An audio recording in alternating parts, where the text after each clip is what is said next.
जोरदार तालियां बजाकर मनोज नागर जी को आमंत्रित कीजिए। पत्नी रस के कवि हैं, कुछ पत्नी के बारे में बताएंगे और कुछ अपने अध्यापक जीवन के बारे में बताएंगे। आइए।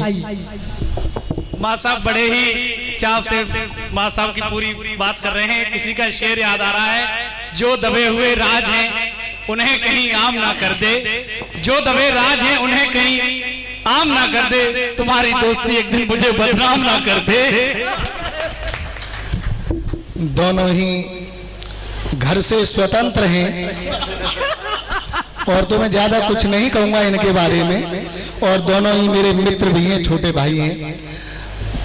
आप सबकी उपस्थिति को नमन करता हूं मैं। और जब मैं विद्यालयों में जाता हूं तो ये इन्होंने जो बात कही है वास्तव में हकीकत है। अतरौली विकास क्षेत्र का एक विद्यालय है, वहां उन्होंने कहा कि सर को सुनाइए, जो मेरा सपोर्टिव था पूरा हो गया। तो मैं जब बहुत कुछ सुना चुका तो लास्ट में वो बोले कि नागर जी ये कौन सा रस है। तो मैंने उनसे कहा भैया ये पत्नी रस है। तो चलो मैं शुरुआत करता हूं कि मुझसे कुछ लोग पूछते हैं कि आप कवि कैसे बने। तो मैंने उनसे एक दिन झल्ला करके कहा भैया कोई शौक से कवि नहीं बनता, कोई भी व्यक्ति शौक से कवि नहीं बनता, और कोई जन्म से कवि पैदा नहीं होता।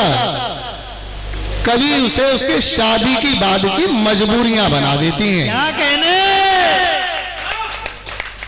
और देखो कैसी कैसी मजबूरियां होती हैं या क्या होता है हमारे साथ। एक बार पत्नी ने घर पर चने की चाट बनाई, तो हम चाट खाते जा रहे थे। हमने कहा थोड़ी सी शरारत कर ले, लेकिन हमें ये उम्मीद बिल्कुल नहीं थी कि सामने से ऐसा जवाब मिलेगा।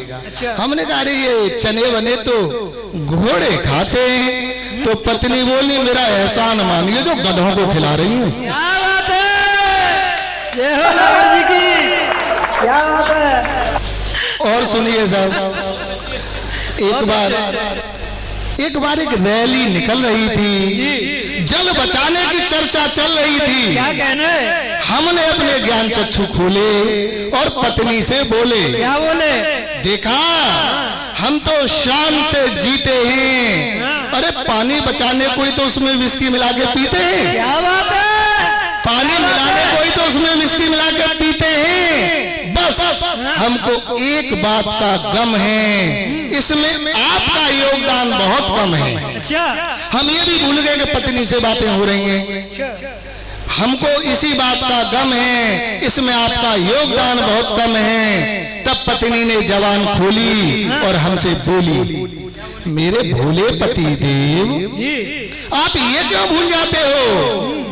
जब आप आधे पानी की बचत करके घर में आते हो, आकर के हुल्लड़ मचाते हो, उस समय में तो एक बूंद पानी खर्च करने से डरती हूँ। आपकी धुलाई तो बिना पानी के करती हूँ।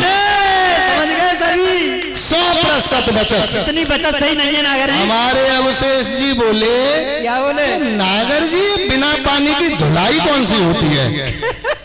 मैंने कहा कोई बात नहीं है, शादी हो जाने दो, इसकी एक्सपर्ट जो है पत्नियां होती हैं, सब पता लग जाएगी कौन सी होती है।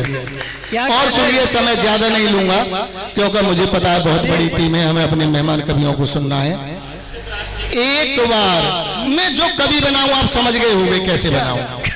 एक बार नहाते समय अंडरवियर और बनियान को नम पाकर, मतलब गीला पाकर, हमने पत्नी से यूं कहा थोड़ा चिल्लाकर, आपने अपनी बुद्धि को क्या गिरवी रखवाया है।